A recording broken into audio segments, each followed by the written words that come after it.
Hello and welcome to another episode of the Construction Corner podcast. I'm Dylan. I'm your host. And guys, so we're basically just going to jump right into it. Matt and I just bullshit the entire time of this episode. There's a lot of gold in here on becoming the best version of yourself, of holding the standard of being personally excellent.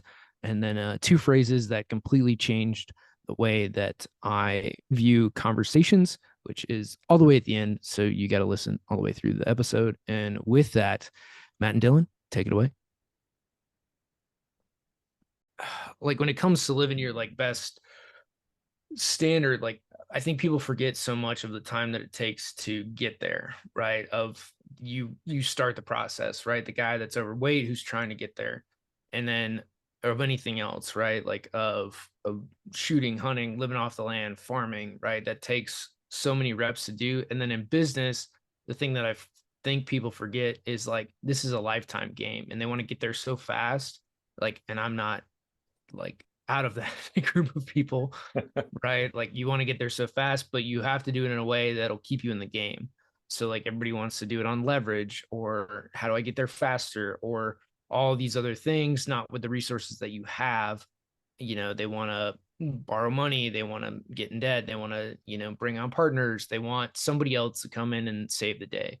And they don't understand that like it is you, right? You have to save your own day. And there is some, mechanisms for funding and cash flow and like all that, so long as the buckets are filled in your, or the holes are filled in your bucket. But like I've seen, even in my short period of like really paying attention to people, like people go out of business for not having like a solid game plan, or they did so much shit on leverage that then they collapsed and they're never going to recover from it. So like, how can you do things to keep you in the game forever? Right. And like that is, it's like the old Warren Buffett quote of like your reputation takes a lifetime to build and a moment to destroy. And so many people live their life on like that type of crutch of like they're doing it in the moment, not on like a reputation basis, right? Like, and they don't think about the ramifications of that. It's absolutely correct, man. I mean, there is no one coming to save us, right? Whether it's in politics or in business, in family life, you have to commit to being excellent yourself and to solving it yourself. And you mentioned doing the reps and putting in the time. Like I agree that there are some circumstances, some instances where yes, you could probably borrow a shit ton of cash or get some infusion that can push you to the next level where you have a better chance of succeeding. But at the end of the day, I think a lot of those people who do that, they wake up at that next level not knowing how to operate because they didn't have to grind it out. They didn't have to do all of the step by step process to learn how the hell to get there. Right.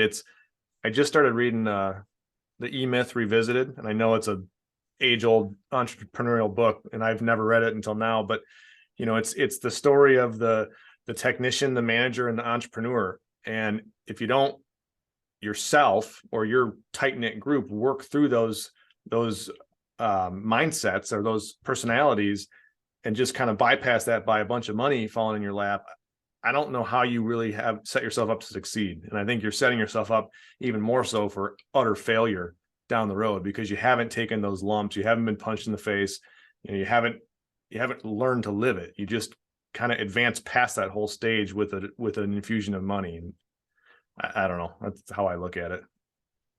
Well, people don't value the skill set, right? That's really what it comes down to is if you think of it in terms of like, if you went to zero, could you do it again with nothing? And that takes skills. And that's the difference. And so what you see in like these cash infusions or these entrepreneurs that like made it, had an exit, whatever, is most of them can't do it again because they don't have the skills, right? Sure. You look at even in our industry, like a plan grid, right? And the people that founded it, like they didn't really have the skills, right? They got cash infusion, so then they hired salespeople. They didn't learn to sell. Um, like yeah, her husband, coded the first thing, and she had the idea for it, saw well and good, and then sold it well enough to get the money for it. But like, could she do it again? And I think my answer is like no, because she's going and sitting on boards of private equity. Like she's not a true like entrepreneurs can't not do this, right? And the question becomes like, and two, like I've been thinking about this and I get asked it, on occasion is like, am I ever going to sell? And the question then begs like, what would you do next? And so a true entrepreneur, like really in their cell, they have another mission, they have another purpose, they have something that's like setting them up. And then the question too in the beginning of a company is like, are you building this to sell or are you building it to run? One, you care about money. Two, you care about the purpose and helping people. And those are two very different things. I don't think enough people ask that question up front. And like, are you doing this just for money or are you doing it as, a lifestyle, a way to live, a problem you really want to solve? And those are two very drastic questions than I think most people ever ask themselves. Hugely, hugely different, right? I mean, they're just completely polar opposite paths to take. One, on the money side and the building a business just to sell it, those are the guys that are, 20-year-old quote unquote millionaires flexing on Instagram with a rented Lamborghini, versus the other path that I'm going down, that we're on different sides of the table, and obviously, but I may be crusty and old before I even get to the point where I'm even thinking of selling the construction company. However, I know along the way I'm going to boost up so many lives and improve, the value that we bring to the market and the value we bring to our specialty contractor community. And there's so much more intrinsic benefit. And believe me, I want the fucking money too, right? But I don't need the money right now today, so I can just bounce out of here and go do something different. I'm highly confident that if the walls come crashing down at the construction company, that yeah, I could go most anywhere and start from zero again. I know I can. I don't really want to, but I can sleep at night knowing that. It's like we started off with. It's like hunting and shooting guns, right? I know if the shit really falls apart and the zombie apocalypse comes on and it's Walking Dead, I can go kill a deer and grow a garden and protect my family and keep moving on. And much in that same way, I know I can start another business. I know I can go and build another construction firm or whatever, but it's a totally different mindset and it's a totally different way of proceeding down the path of life every day in your day-to-day actions at your company, whatever it is you're doing. It was like a bandwidth issue, right? Like, can you can you increase skills? Like you see all these people like that are, I mean, they're going real broke real fast because they put all their money in like crypto and like it went to zero. And like this is what people, they invest in what they think is a asset, but it can go away. Right. If it can go away overnight, it's not an asset. It is a liability. And so like just like your house is not truly an asset until you've paid it all off, right? Until you have no mortgage, it is not an asset, it is a liability because you still have a Right. monthly payment. And so like that nuance, right? Like in me learning to like write copy and market and run ads and all that kind of stuff or write software or design a building, like that is an asset, right? I can take that somewhere and make money with it, right? Your ability to put estimates together and schedules and bring a team together and put a building up, that is a that is an asset, that is a skill, that is something that like took time, effort, energy, but that you can sell into the marketplace. And when you really look at like if you just do like simple assets and liabilities, those two things become very apparent when you start to like go down that path. And this is like the question that over the last 3 years I've significantly asked myself, right? Like of what is an actual skill, right? Like what is something that I'm going to get better and have no matter what on the other side of this? Like when COVID hit, like I just learned to program and then I spent a ton of time doing it. And like, yeah, I can pretty much only really code for myself and my own program, but I couldn't necessarily I could go and add on to other stuff. And I'm like a basic level programmer from that context. Like I can do my own thing and I can read through other people's code well enough to like get through. But it was a skill to get me through my business, right? And then figure out when people are bullshitting me. So that becomes a skill. Like writing, I can take anywhere, speaking, take anywhere, content, take anywhere. Like what other things can you stack on the other side of that that you can transfer, even if it's to another business in your same industry, right? Like understanding deeply how like codes are written, how things work, or the finances of an A&E firm. Like, okay, great. I can take that. Yes, I'm helping all the firms today, but I can take that to any individual firm, and that's a skill and a valuable asset to them. And I think like when you really look at assets and liabilities and what is something you have to continue to put money into, that is a liability, right? Something that can pay you back, that is an asset. And like that fundamental difference between assets and liabilities, just on that from a skill set standpoint, from your finances, from your home life, from all of that, that is a very different way to look at things that I think, you know, people misconstrue like greatly. For sure, man. And you know, you talk about assets. It's a hard concept, I think, for some people to understand, right? Because the assets you're talking about, the ability to code, the ability to sell, strategic planning, all these things, they don't necessarily have a dollar sign value attached to it, right? So it's not like the Lamborghini you own that is worth X number of dollars. But the potential is limitless to these type of assets, these kind of almost like personality assets. I'm sure there's better term than that, but you know, Goodwill is what that is on a balance sheet. yeah, absolutely. Okay, so it's goodwill, but you know how to take those skills, those assets now, and turn them into something that can appreciate in value over time immensely, versus the guy who came up with a widget and borrowed $10 million to produce widgets and sells it real fast and then sells the business and exits. And there's nothing wrong with that, right? I don't want to shit all over the guys that build businesses and exit them. That's a lofty goal for all of us, I think, to shoot for at some point. But it's just a different type of business. It's a different type of asset class, and it just takes a different personality. You have to know what you're in it for, right? Like I've met a few corporate, well, one in particular, but like I've met some corporate raiders over the years, right? Guys that go buy businesses, fix them, flip them. And that's dude, you can make a lot of money doing that, but that is a skill, right? That is an asset that they have, that the ability to go into companies, fix them, right? Generate sales and then flip them on the other side of it. So like there's nothing wrong with any of that. But those guys have acquired so many skills. They're usually older guys that can then go in and do all this stuff. And I think that you have to know what your purpose is going into whatever it is that you're doing. And that's the question that people haven't answered, right? Am I in this for the money or am I in this for the cause? Those are two very different questions that'll lead you to two very different places. And I think it's just being honest with yourself, right? Like I built Cowabunga initially to like solve my own issue, right? Like, and I thought I was going to make a bunch of money. And then it's turned into like, and I really don't want anybody else in the industry to have to suffer the way that I did, right? And that's across all of it, like I I heard a story this weekend of a guy that one of the one of our brothers in Arte, he's a home builder, custom home builder, and he went into this guy after the 0809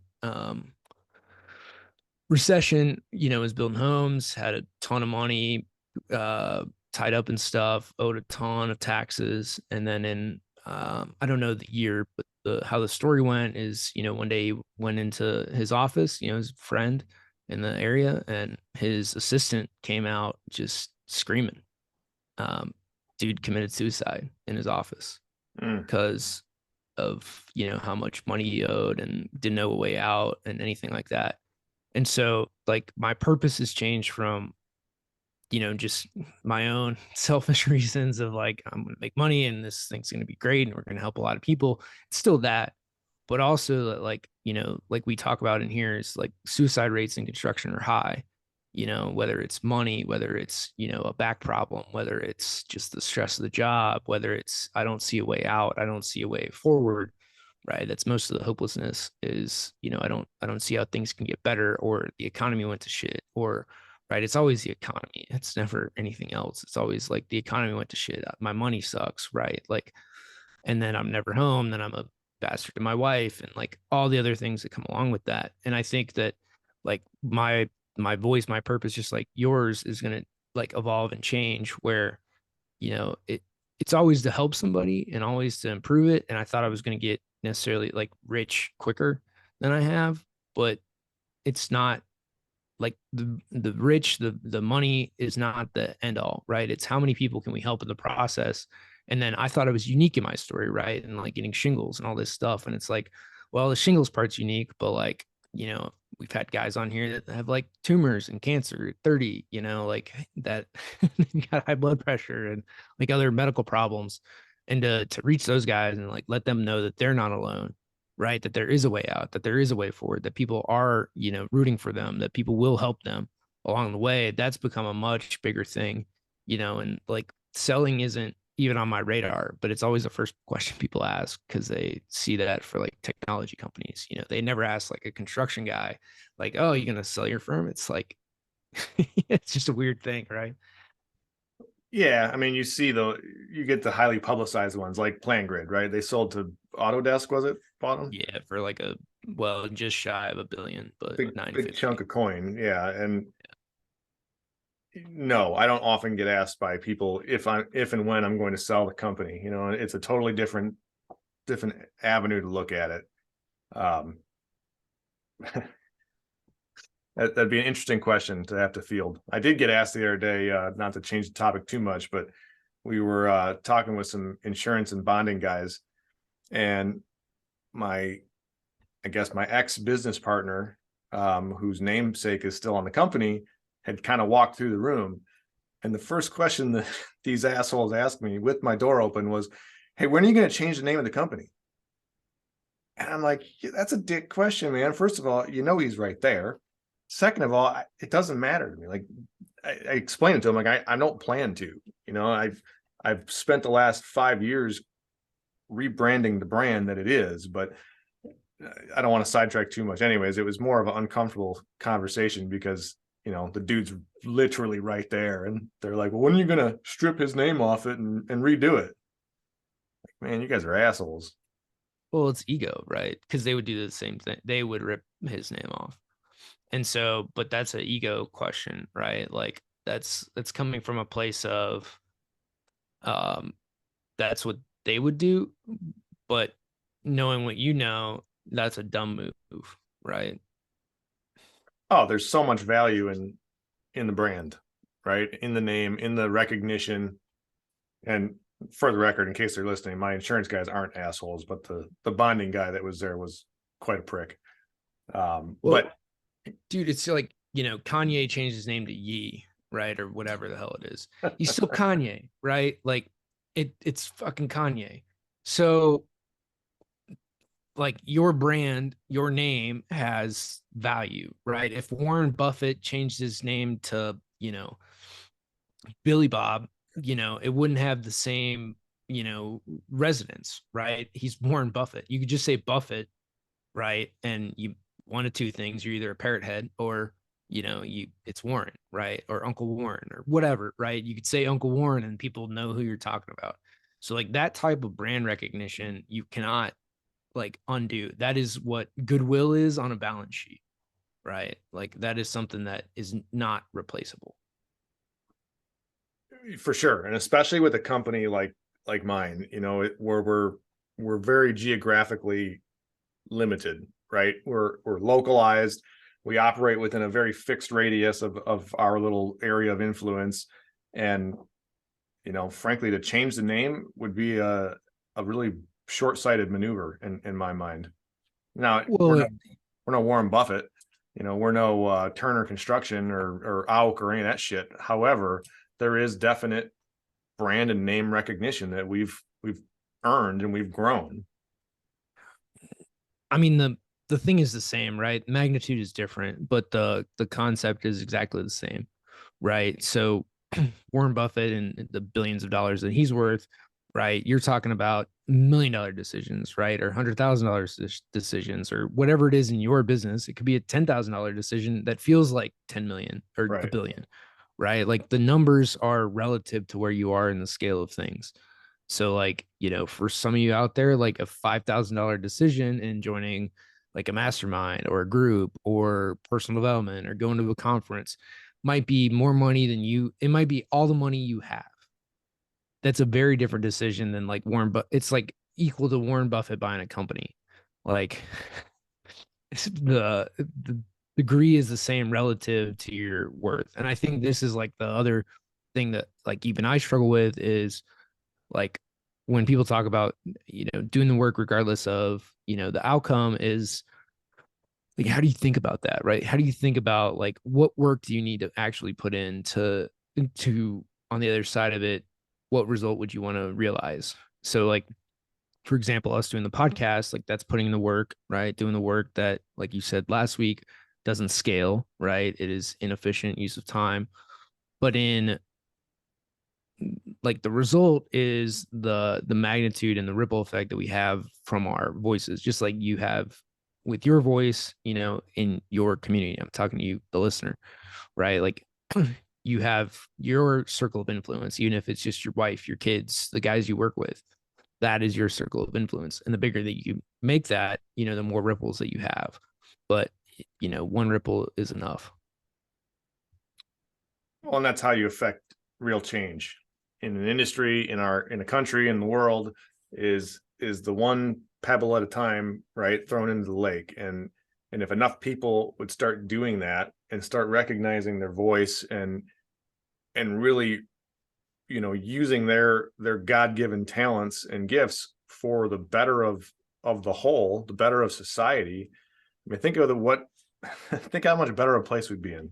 We're not going to get into politics. I don't think, but we've never been as divided of a country as we are currently, regardless of what happened yesterday with the elections. I don't really want to go down that hole, but to kind of circle back, like just the power in personal excellence, the power in looking to do good for your fellow man, your fellow neighbor, is so massive, but so few people ever take the time to either think about it, and even fewer take the time to actually do something about it. We talked about assets and liabilities and all of these things. There's so much that the average person can do. Like this podcast is a great example, right? It doesn't cost us shit except for a little bit of time. And it's not like we're a top 10 podcast of the year, right? Let's be real here. But I don't give a shit if we reach one person and change that dude or that woman's outlook on either the industry or life in general or anything for the better. Then all of the time spent sitting next to this microphone is well beyond worth it to me. I don't know. Maybe that's a pie in the sky way to look at it, but we could all do better. Yeah. So like, man, so this weekend so I was at Arte Live this last weekend, and two of the best speakers in the world, Robert Greene was there, and then a guy that I hadn't heard of, Damon West, in his speech. And two of the things that really hit me, really resonated with me, and I've heard this in Arte before, I've heard it in other places, and there's some things you're like, yeah, I know, right? Well, you really don't, because you haven't put it into action, right? Somebody that knows something and doesn't use it doesn't know. And when you go down that path is, right, personal excellence is the only rebellion, or the personal excellence is the ultimate rebellion. And so what that means is that people are always going to look for you to slip up, right? You to do something wrong, and that be their excuse to do whatever it is that you want to do, right? Like, oh, I saw my leader, my boss, like, oh, he was drinking beers one time, and it might have been the one time in a year that you go out for a beer, but then they use that for the every day for the rest of their lives to say that it's acceptable, right? So, or it's just like when you show up with your family, everybody's drinking and arguing and whatever. But those are the only times they see you during the year. So that is how they see you. And no matter how you live the rest of your life, they see you in that moment, right? So whatever you do in those moments, and like I am no saint when it comes to this, right? You get around family, everything flows, and then you argue and whatever else, right? From that. And so, but if you do the how you live the rest of your life in those same moments, then they will see you in that way. And that's the part of it. The other part of it is this thing of like invisible progress, right? We won't necessarily know that we changed one person. We're just going to do it assuming that we have. And that's a big difference in being able to do the work and not see any result from it. Even though results might happen, we just don't know, right? We don't know unless somebody tags us in, a post or sharing the show or something they got from it, right? So like those things and showing the people that you follow that you care about through those types of actions is how that they know that they're doing good work, right? It's those testimonials, if you will, that come back and the thank yous. And this is why so much in construction is by not kind of transferring that gratitude, those testimonial videos, those excitements about their new facility or the problem that you solved, right? And only presenting problems to your team that nobody ever feels hope. It's always this invisible progress and no recognition for what they've done that keep them in such a low place. So like those two things go hand in hand, but the longer that you can go without ever receiving recognition for anything that you do, the better off you're going to be. But that is a hard place to live, and you have to find like gratitude and um just an okayness, I guess. I'm looking for the word there of like doing the thing that you do and significance and purpose and passion and everything else without ever seeing a dime, a dollar, a praise, a thank you, an attaboy, whatever you need on the other side of that. Like you have to be okay with never having any of it to have the types of impact that you want, right? It's like getting fit and you don't see a six pack in 6 weeks. It's like, well, you were a little fatter than you should have been, right? You didn't work as hard as you should have, right? There's all these things that go into that is you have to keep working until you get the result or just keep working for the sake of work, right? That the process is greater than perfection or results, right? I love that invisible progress um, theory, right? And I think it's important to note that it's very different from the entrepreneur or the business owner versus the employee or the entrepreneur. And as an entrepreneur or business owner, like you have to be comfortable with that for possibly forever, right? And in the invisible progress and not necessarily seeing the results so fast and not getting the slap on the back or the thank yous. But you got to flip that too when you've got employees and people working for you, because what I've learned anyways is especially what I've learned, in my mind, like I expect people to have the same grit, the same drive, the same determination, the same, 100 to 0 mindset constantly for the business. In reality, that's bullshit. It's a shitty way to look at things because no one else has the skin in the business that I do. No one else wanted or took that leap that I did to put myself in a position I'm in. So, and that's not good or bad. It's not a judgment call, but you gotta, as a business owner, recognize that your employees, while you can deal with the invisible progress and not getting the recognition, your employees need it. They need to see you recognizing them and the rest of your team.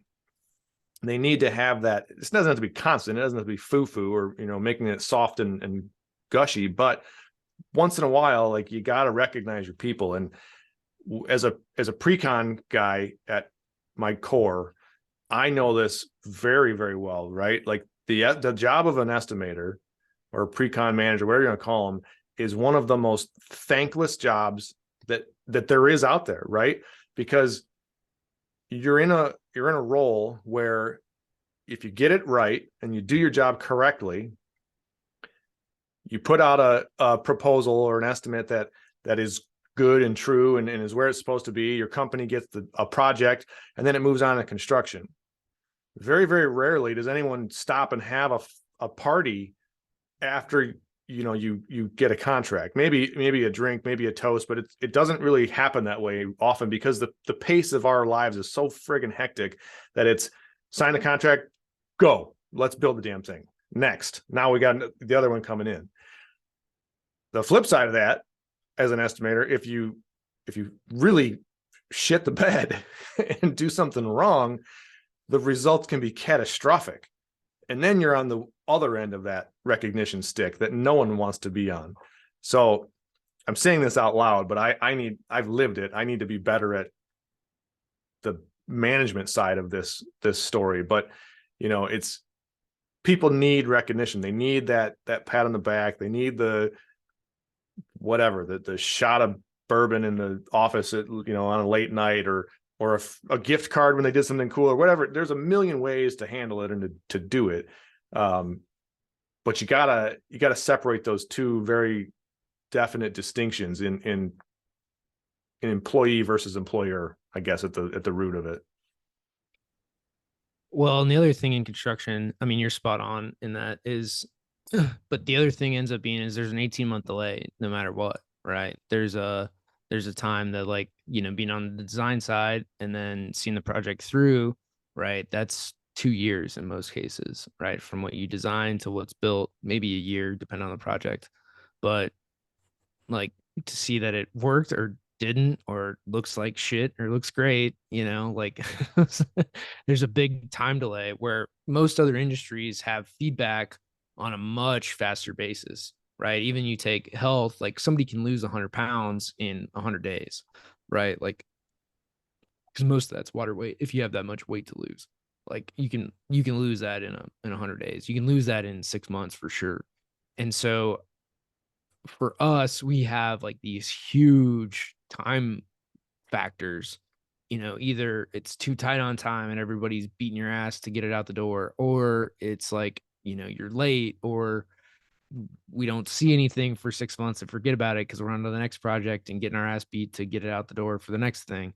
Right. And so, like, those time delays and time factors are pretty unique to construction. Shit, I mean, they can build a car in less time than it takes us to put a building together.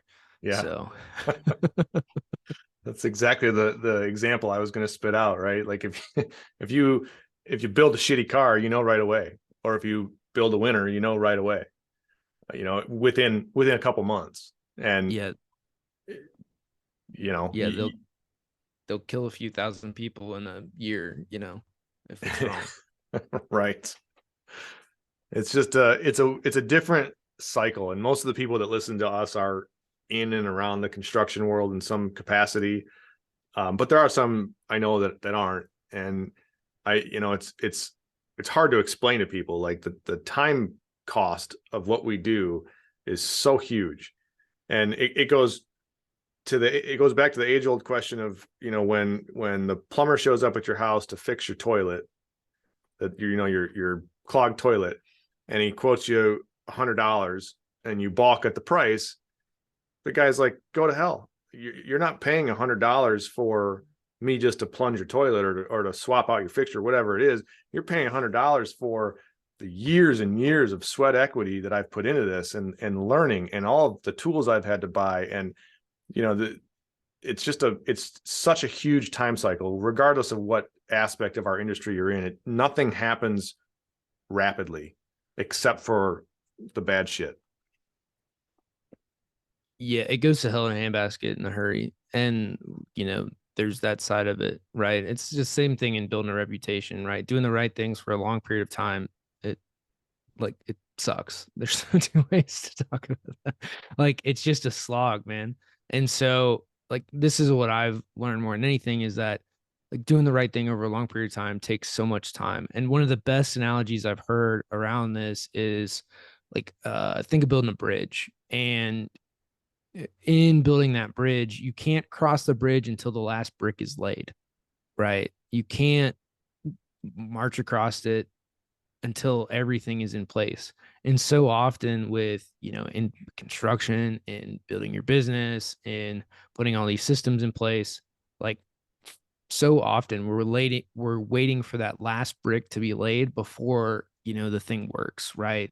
You look at sales and marketing as this big whole, right, or doing proposals and presentations. Well, like I met with these guys, then I had coffee with them, then I had lunch with them, then, I was able to sponsor a dinner that, took 10 grand to be to have an opportunity to, then present to their next proposal for their next project. And then, we put the proposal together, but I had to learn how to write. I needed to have enough stuff in my portfolio to be able to put and present into that project, right? Which is why you don't change a name, because you have all the portfolio projects on the, backside of it. Then, I had to be able to speak and present and do it in a way that convinced people to buy from me. I just named 15 skills that you have to have to then apply for that next big project. You're not going to build an airport or a hospital on your first go. Like, not going to happen. And so many people want to get to that big project, where in construction, I think it's a little more like realistic and like, look, you're building, houses, or maybe on commercial side, you start with like tenant infills of a restaurant or like these simple little TI projects. Then you move up to new builds of, core and shelf or like that strip mall. And then you do full up builds. Then you're doing, the next thing, and all the way up to where in 5-10 years, now you can do that hospital expansion project. You can't do a ground up rebuild, but in 15 years, you can do a ground up $1 billion project and people will trust you with that. And then they're like, well, it's great to be an overnight success. It's like, well, dude, come on, but that's progression. And I think we forget about like that. It's easy to see in construction, but like, look at that stack of skills, right? That's 15-20 skills to just put a proposal together, not to mention everything that you learned on all of your portfolio projects as you go along. And I think because of the time constraints and like we forget of who we are because we wake up us every day, that not everybody has these sets of skills. Not everybody can design a building. And you're like, well, yeah, this is easy. Well, it's easy now, but like, remember when you just started and how hard and time consuming and frustrating everything was? Like, you got to give yourself grace on both sides, right? Like, more than you probably think you do, but you're still dumber than, you think you are, right? Like, it's both. Yes, there are years and years and years of toil and effort that go into this, and you're still just a dumbass at the end of the day, and you still better be striving to learn every day. That's the only way to keep this train moving. Like, so I read a lot of stuff and a lot of pretty weird shit. If I were to be honest. But one of the books that I was reading is like this really weird physics book. But what they talked about is beginner's mind, which is a really weird thing to talk about in a physics book. And you're like, why would that matter? Well, if you look at most Nobel laureates, granted they don't get awarded it probably until they're 50 or 60. Uh, but most of the people that win like Nobel prizes is from a paper that they wrote or a theory that they created or whatever in their 20s.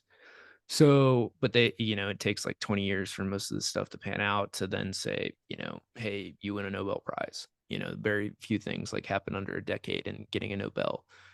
Plus, there's just a lot of cool shit that happens that, you got to award people for. So, and you only get one a year. So, um, but in that, like, when you think about it, why are people in their 20s and 30s the ones that win? And it's typically in their 20s or early 30s. Why are those people the ones that those papers and those ages are the people that get Nobels?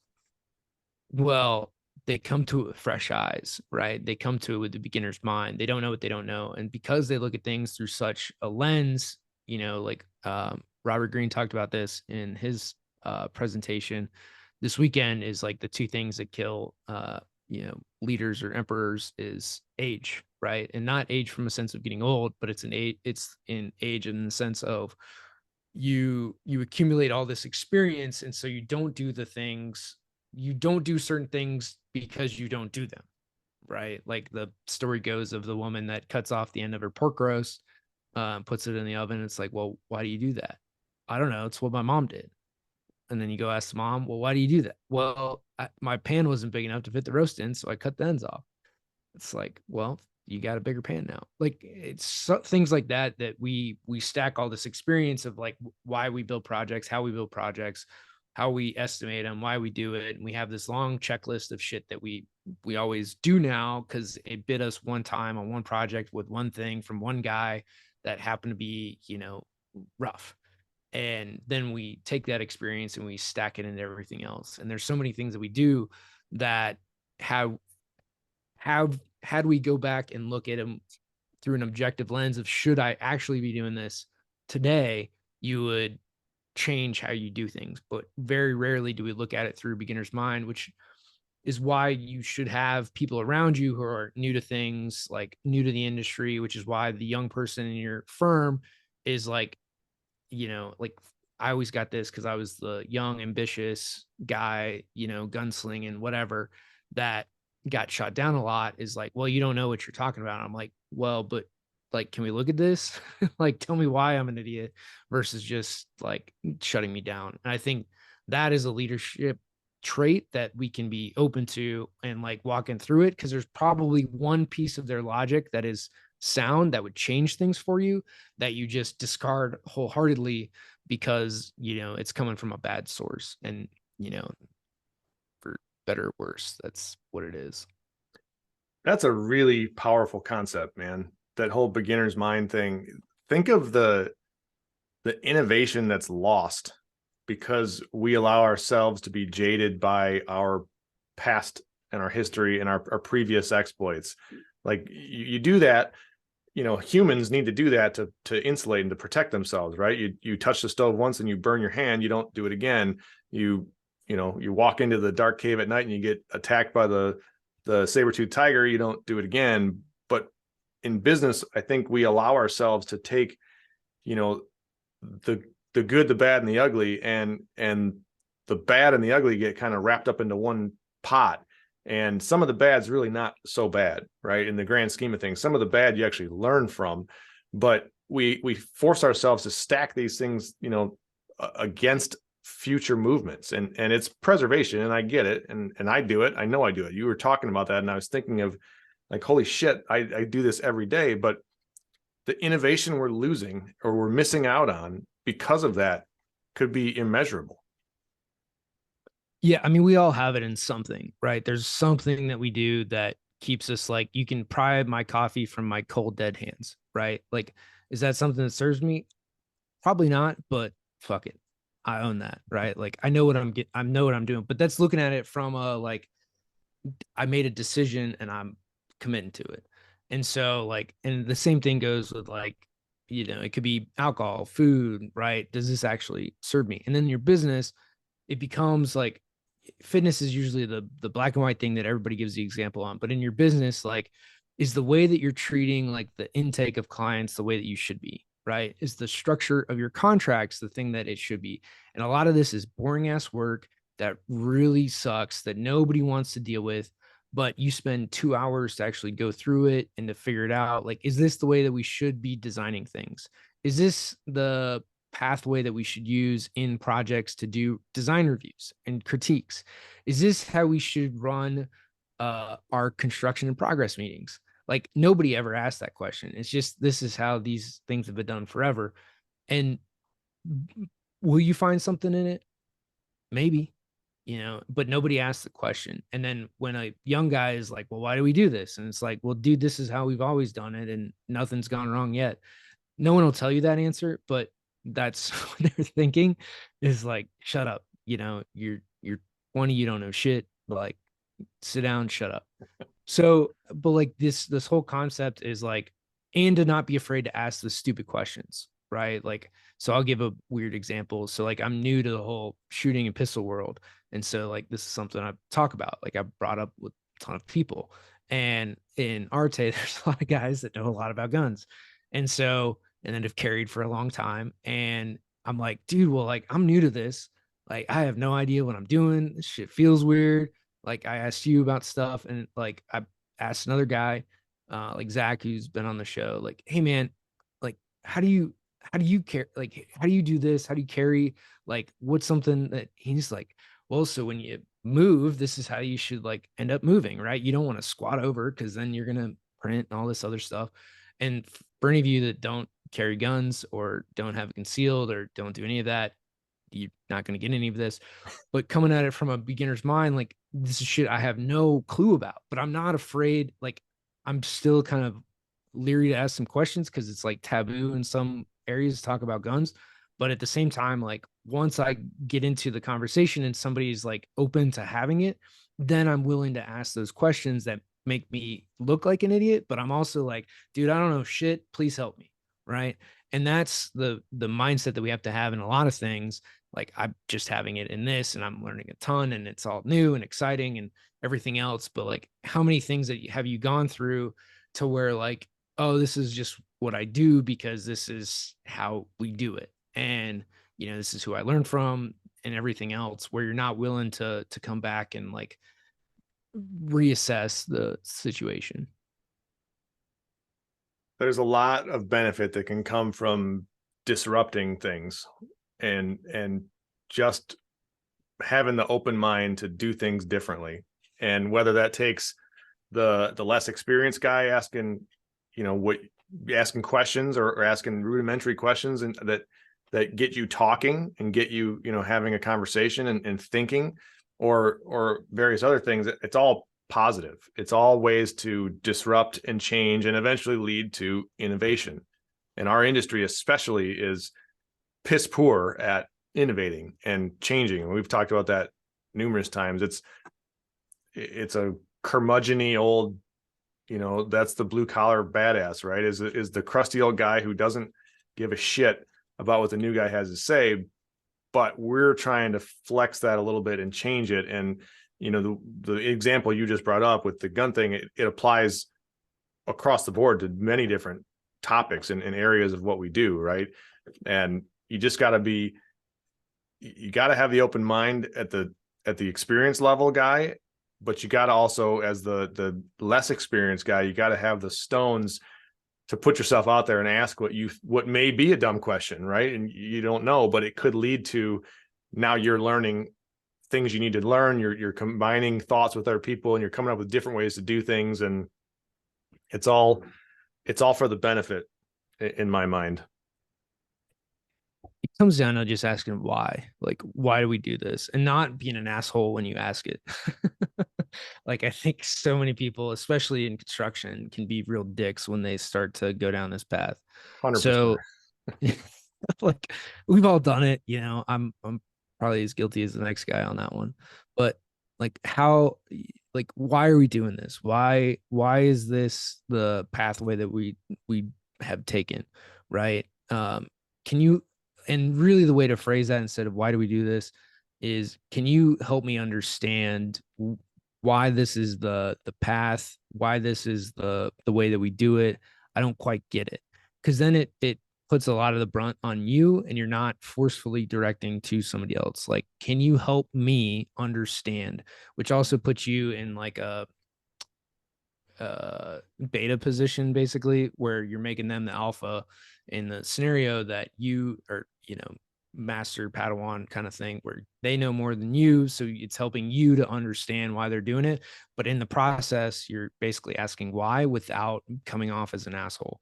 And that's probably one of the biggest things that I've learned. Or the other way to frame that I've learned, because I was real bad at this, is not only can you help me understand, but like can you help me understand, or what I'm hearing from you is, and then reiterate that sentence from them, to then again it's you clarifying what it is and not being pointed, not being terse, not being like blunt with somebody.